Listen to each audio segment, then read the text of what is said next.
L'été 2024 s'achève, un été olympique, mais un été culturel. Art et sport ensemble pour plus de 300 projets qui se sont déployés à l'initiative de la DRAC Île-de-France dans toute notre région.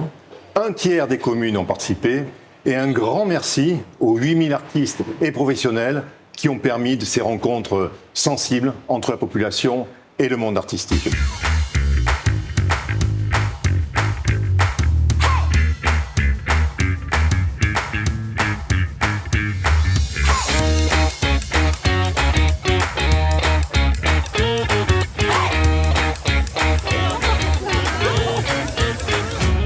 Aujourd'hui, nous accueillons ce qu'on appelait l'événement Été culturel à Poissy, qui est un événement qui mêle sport et culture. Et l'idée, c'était de faire un lien entre notre exposition, donc, qui est sur le thème des jouets sportifs, en lien avec les Jeux Olympiques, et un événement ludique pour les enfants.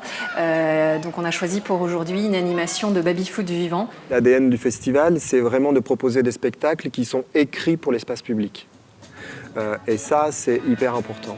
Ensuite, on essaye de faire des propositions insolites, donc de proposer des rencontres insolites aux gens, aux habitants et aux habitantes. Voilà. C'est un peu ce pas de côté de vous allez traverser cet espace, ce canal, cet endroit que vous avez l'habitude de traverser vous en balade ou alors pour sortir de chez vous ou pour peut-être aller au travail. En tout cas, l'univers du quotidien, c'est de le traverser autrement via l'art et via les propositions artistiques. Olympia, c'est l'histoire de la divine comédie des Jeux Olympiques. C'est-à-dire que c'est les Jeux Olympiques, mais en 3 parties. Une première partie en enfer, donc c'est la première fois qu'il y a les Jeux Olympiques en enfer, c'est une grande première. Et puis il y a une deuxième partie où c'est les Jeux Olympiques au purgatoire, et une troisième au paradis. Le projet a commencé il y a à peu près 2 ans. J'ai été contactée par le CNAI pour une micro-résidence d'1 mois.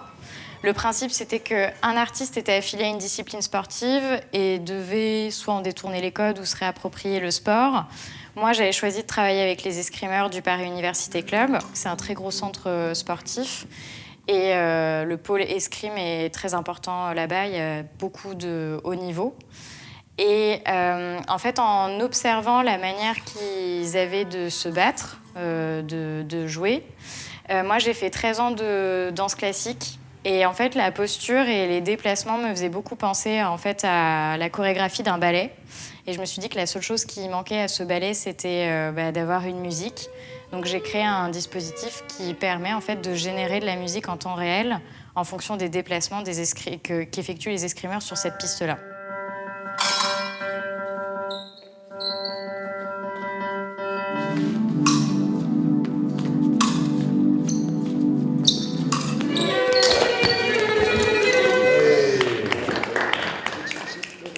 Alors le projet, c'est une rencontre à la base. Il est vrai que nous avons été sollicités, on connaît très très bien la compagnie Les Passagers depuis de nombreuses années. C'est une compagnie emblématique des arts de la rue qui a l'habitude de travailler plutôt sur du grand format en termes de danse verticale. Et Philippe, qui est le directeur artistique, a vécu comme tout le monde. On a tous vécu le confinement et a travaillé ce rapport au corps qui est plus au sol, autour de sa pratique du sport et de la danse, puisque c'est un ancien éducateur sportif et un ancien sportif rugbyman. Je trouve que c'est hyper intéressant sa démarche de passer du méga grand format, puisque c'est des formes qui ont aussi voyagé dans le monde entier et qui ont pu inaugurer des Jeux Olympiques à Tokyo, etc., enfin à plein d'endroits différents de la vie, et d'arriver sur des formes plus petites, avec une relation plus intime et avec un rapport miroir. Quel est notre rapport, nous, à notre propre corps et qu'est-ce que ça a pu bouleverser chez nous, cette période du confinement, etc. L'objectif avec la Lisière, c'est vraiment de mettre en scène des publics qui jusque-là ne trouvaient pas d'expression dans leur identité sociale et culturelle.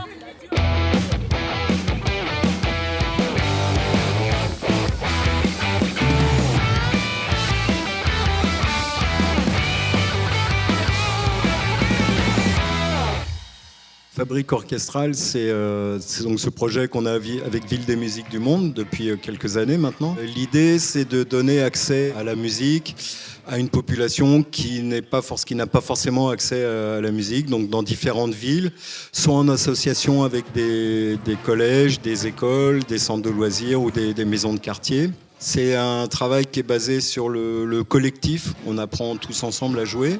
L'association prête des instruments, des trombones et des trompettes, essentiellement, des percussions aussi. On travaille sur une musique de fanfare, d'harmonie, de cuivre, avec un répertoire qu'on a en commun sur toutes les fabriques orchestrales, ce qui nous permet de réunir les groupes à l'occasion, comme ça va se passer aujourd'hui. Alors, Musique à fond, c'est une association qui existe maintenant sur le territoire sud-Seine-et-Marnais depuis 25 ans. Et nous travaillons également sur notamment le champ du handicap qui nous concerne aujourd'hui. Ici, vous êtes dans une structure qui s'occupe de personnes porteuses de handicap. Et en réalité, nous, c'est depuis 2015 qu'on a rencontré ce public. En fait, en réalité, on ne le connaissait pas du tout au départ. Et puis, au fil des années, on l'a rencontré. Et puis, on s'est aperçu que ce public avait exactement les mêmes besoins que tout le monde, les mêmes envies, c'est-à-dire faire la fête, s'impliquer, monter des projets, être fier d'eux. Là, on voulait quand même installer un cadre intimiste. Donc, malgré le fait que quand on monte sur scène, ça met parfois une distance. Là, on a voulu casser ce 4e mur, donc venir vers eux, avoir une interaction avec eux. Donc, c'est pour ça que ça passe beaucoup par l'improvisation. Ouais.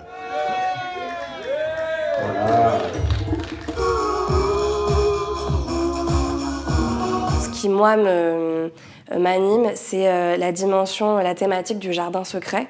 Comment on arrive à ressentir, à avoir un jardin secret quand on habite dans des tours comme celle-ci, les tours nuages qui sont quand même assez impressionnantes et originales de par leur architecture.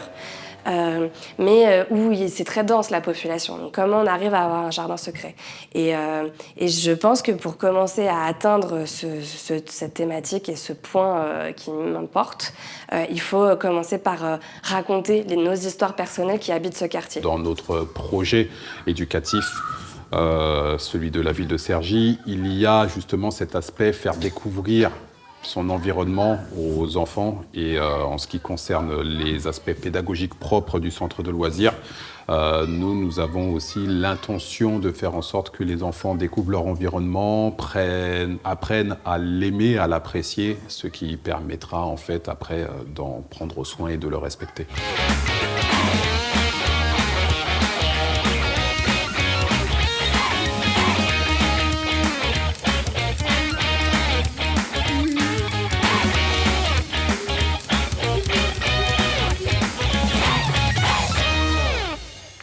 Ce que j'ai aimé dans ce côté international, c'est de montrer que finalement, différentes personnes, des personnes très différentes, d'âges différents, peuvent se retrouver ensemble pour faire de la musique, pour partager un moment convivial.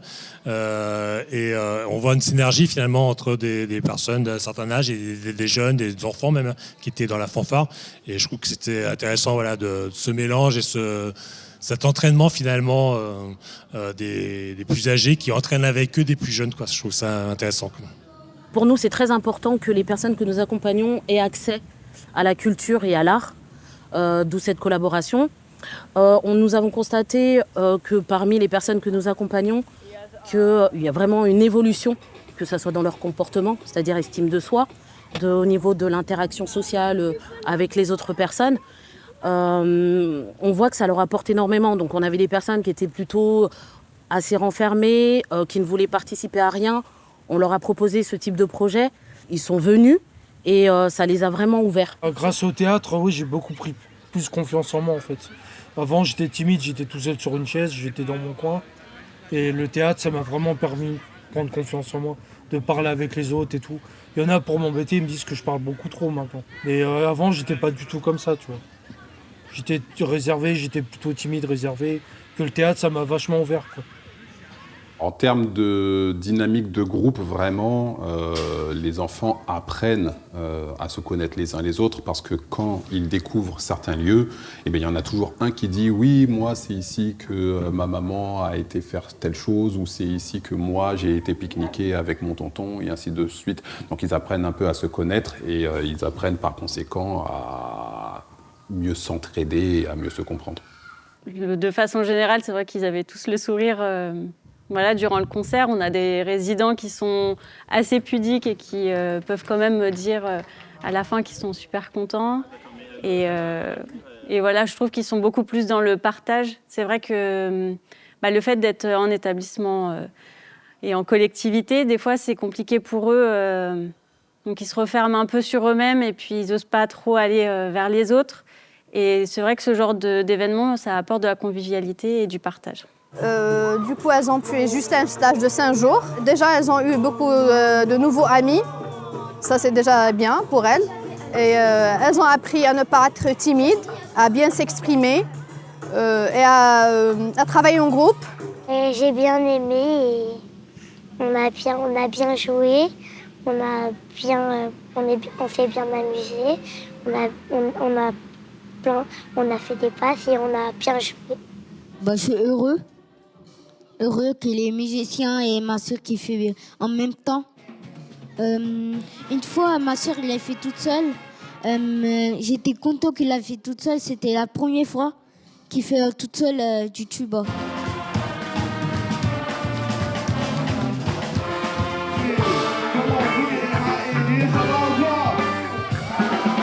Toujours ça, d'ouvrir un peu les esprits à des choses qu'ils ne connaissent pas. Et hyper important de leur apporter ce petit plus, ce petit quelque chose qui fait qu'on n'est pas juste dans le quartier à s'amuser avec les copains. Là, on vient de dehors, ils découvrent d'autres personnes, d'autres styles musicaux.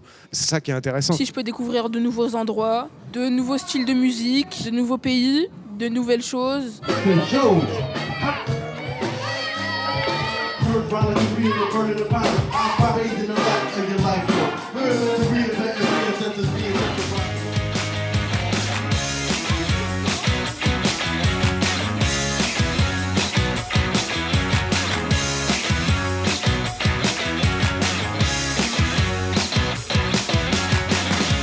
Le fait d'avoir participé au projet Été culturel, en fait, ça nous a permis effectivement, d'une part, d'obtenir une subvention pour financer ces opérations sportives entre sport et culture, on va dire surtout ludique. Et puis, ça a permis aussi d'avoir effectivement une plus grande visibilité, en fait, grâce aux opérations de communication de la DRAC et puis aux opérations de communication de la ville de Poissy, évidemment. Une grande partie du travail de Ville des Musiques du Monde, de l'association, c'est de chercher des partenariats, évidemment. Vu que l'activité est gratuite, il faut du financement. Donc le financement, il peut se trouver avec les collectivités locales et il peut se trouver avec des organismes comme la DRAC. On peut aussi travailler avec des entreprises privées. C'est important d'avoir un soutien institutionnel, là en l'occurrence la DRAC. Parce qu'il y a une petite logistique, évidemment, salarier les intervenants, de gérer tout ce qui est transport, puisque là, on réunit des fabriques orchestrales très éloignées les unes des autres géographiquement.